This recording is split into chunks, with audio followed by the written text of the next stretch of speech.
കുട്ടികളെ നമസ്കാരം. 56-ാമത്തെ ശ്ലോകം ബാലോപദേശത്തിൽ, അതാണ് ഇനി നമ്മൾ ഇന്ന് നോക്കാൻ പോകുന്നത്. അതിലും ഈ മതം ഉള്ള ആൾക്കാരെ എങ്ങനെ വേർതിരിച്ച് മനസ്സിലാക്കാൻ പറ്റും എന്നുള്ള അവരുടെ ഓരോ സ്വഭാവവിശേഷങ്ങൾ വീണ്ടും വിസ്തരിക്കുകയാണ്. ഇപ്പോൾ പനിയുള്ള ആളെ പനിയുണ്ടോയെന്നറിയാൻ തെർമോമീറ്റർ നോക്കി കണ്ടുപിടിക്കുന്ന പോലെ ഇത്തരം പ്രവൃത്തികൾ അവർ ചെയ്യുന്നുണ്ടെങ്കിൽ അവർ മതമുള്ള ആളാണെന്ന് ഏകദേശം നമുക്ക് മനസ്സിലാക്കാൻ പറ്റും. അതാണ് ഇതിൽ വിവരിക്കുന്നത്. നമുക്ക് ശ്ലോകം ആദ്യം ഒന്ന് ചൊല്ലി നോക്കാം. നോക്കില്ല നോക്കേണ്ടത്, ചൊല്ലിയാലും കേൾക്കില്ല കേൾക്കേണ്ടത്, തീരുമാനം ഓർക്കേണ്ടതോർക്കില്ല, വിനീതരോധം വാക്കോ മതക്കാരുടെ നാട്ടിലില്ല. അപ്പോൾ ഇതിൻ്റെ അന്വയം നോക്കാം. നോക്കേണ്ടത് നോക്കില്ല, കേൾക്കേണ്ടത് ചൊല്ലിയാലും കേൾക്കില്ല, ഓർക്കേണ്ട തീരുമാനം ഓർക്കില്ല, മതക്കാരുടെ നാട്ടിൽ വിനീതർ ഓതും വാക്കോ ഇല്ല. ഇതാണ് ഏകദേശം അതിൻ്റെ ഒരു പ്രോസ് ഓർഡർ. ഒട്ടും അർത്ഥം മനസ്സിലാവാൻ ഒട്ടും വിഷമമില്ല. നോക്കേണ്ടത് നോക്കില്ല. മതം കയറി കൂടിയ ആൾക്കാരുടെ സ്വഭാവമാണ് പറയണത്. മതം വന്നാൽ പിന്നെ കൃത്യാകൃത്യങ്ങൾ എന്താണെന്ന് അറിയാത്ത വിധത്തിലുള്ള ഒരു ബോധം മറിഞ്ഞ മട്ടാവും എന്ന് പറയുമല്ലോ, പനിയൊക്കെ പിടിച്ച പോലെ. അപ്പോൾ ഏതാണ് നോക്കേണ്ടത് ഏതാ നോക്കണ്ടാത്തത് എന്ന് അറിയില്ല എന്നർത്ഥം. അപ്പോൾ കടുക് ചോരുന്നത് നോക്കും, നാളികേരം ചോരുന്നത് നോക്കില്ല, അങ്ങനെ ഒരു ചൊല്ലന്നുണ്ട്. അപ്പോൾ അപ്രധാനമായുള്ള സംഗതികൾ നോക്കിയെന്ന് വരും, പ്രധാനപ്പെട്ടത് നോക്കാൻ മറക്കും ചെയ്യും. ഇത് മതക്കാരുടെ ഒരു ലക്ഷണമാണ്.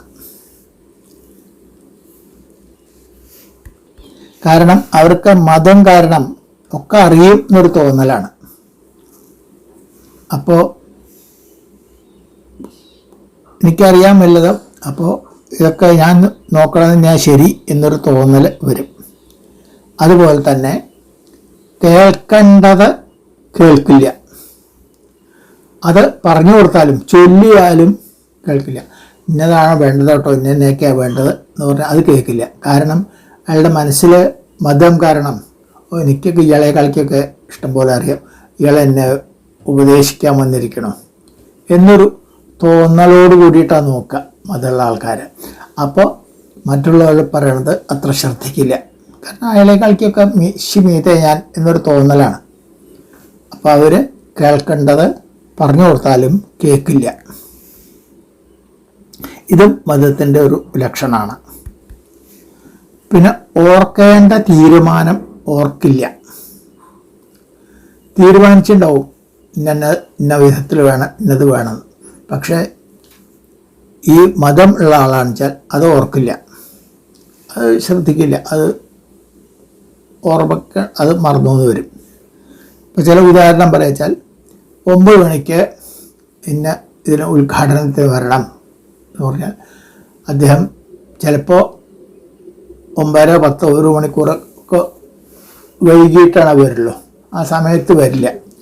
അപ്പോൾ ചിലവർ ഞാൻ വളരെ തിരക്ക് പിടിച്ച ആളാണെന്ന് വിചാരിച്ചോട്ടെ എന്ന് വിചാരിച്ചിട്ടുള്ള അത്, അല്ലെങ്കിൽ അവരൊക്കെ എൻ്റെ കീഴിലുള്ള ആൾക്കാരല്ലേ, അവരവിടെ കാത്തു നിൽക്കട്ടെ എന്നെ, ഞാൻ കുറച്ച് തിരക്ക് പിടിച്ച ആളാണ് എന്നുള്ളൊരു അഹന്ത കൊണ്ടും ആ തീരുമാനം ഓർക്കേണ്ടതാണ്. ശരിക്കും 9 മണിക്കാണ് അവിടെ എത്തേണ്ടത്, 9 മണിക്ക് ഞാൻ അവിടെ എത്തണം ഓർക്കില്ല, പക്ഷെ അത് ഓർക്കില്ല. കാരണം മനസ്സിൽ മുഴുവൻ ഇതാണ്, അഹന്തയാണ്. പിന്നെ വിനീതർ എന്ന് പറഞ്ഞാൽ വിനയാന്വിതർ, വിദ്യാസമ്പന്നർ, ഓതുന്ന പറയുന്ന വാക്ക് മതക്കാരുടെ നാട്ടിൽ തന്നെ ഇല്ല എന്നാണ് പറയണത്. അപ്പം മതമുള്ള ആൾക്കാർ ശരിക്കും നാട്ടിലെല്ലാവരും ഉണ്ടാവുമല്ലോ, വിനീതന്മാരും ഉണ്ടാവും, മതമുള്ള ആൾക്കാരുണ്ടാവും, സാധാരണക്കാരുണ്ടാവും.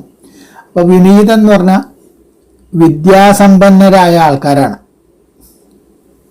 വിനീതന്മാർ. വിനയം വിദ്യ തൻ ഫലം എന്ന് തന്നെ ഒരു ആപ്തവാക്യമുണ്ട്. അവരോട് ചോദിക്കാൻ മതമുള്ളവർ മെനക്കെടില്ല.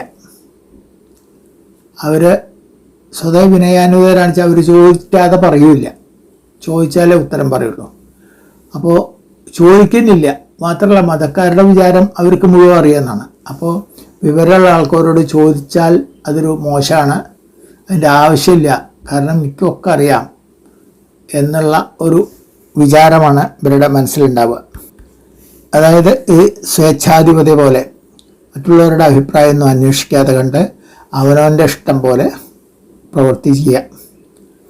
അതാണ് വിനയാന്വിതന്മാരുടെ വാക്ക് അവിടെ കേൾക്കില്ല എന്ന് പറഞ്ഞാൽ അവരെ മിണ്ടാൻ തന്നെ സമ്മതിക്കില്ല, അവരോട് ചോദിക്കില്ല. അപ്പോൾ ഇത്തരം ആൾക്കാർ ആണെങ്കിൽ അവർ മതം എന്നുള്ള ഷഡ്രൂപുക്കളിലെ പ്രധാനപ്പെട്ട മതം എന്നുള്ള രോഗം ഉള്ള ആളാണ് എന്ന് മനസ്സിലാക്കാം. അപ്പോൾ അത്തരം ആൾക്കാരുമായിട്ടുള്ള കൂട്ടുകെട്ട് തന്നെ ഒഴിവാക്കുക. പലതും പകർച്ചവ്യാധിയാണല്ലോ പറഞ്ഞില്ലേ. പിന്നെ അതുപോലെ ആവാതെ നോക്കുക. ഇതൊക്കെയാണ് നമുക്ക് ചെയ്യാവുന്നത്. അത് കൂടുതൽ ഉദാഹരണങ്ങളും അവരുടെ സ്വഭാവവിശേഷങ്ങളും വിസ്തരിച്ചുകൊണ്ട് ഉറവങ്കര നമുക്ക് പറഞ്ഞു തരികയാണ്. നമുക്ക് ഈ ശ്ലോകം ഒന്നുകൂടി ചൊല്ലാം.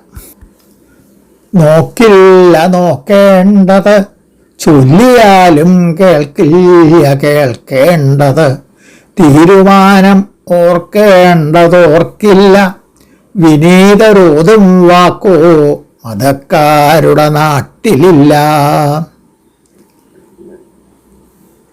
ഈ ശ്ലോകം നമുക്ക് പഠിക്കാം. അടുത്ത ശ്ലോകം അടുത്ത ദിവസമാവട്ടെ. എല്ലാവർക്കും നമസ്കാരം.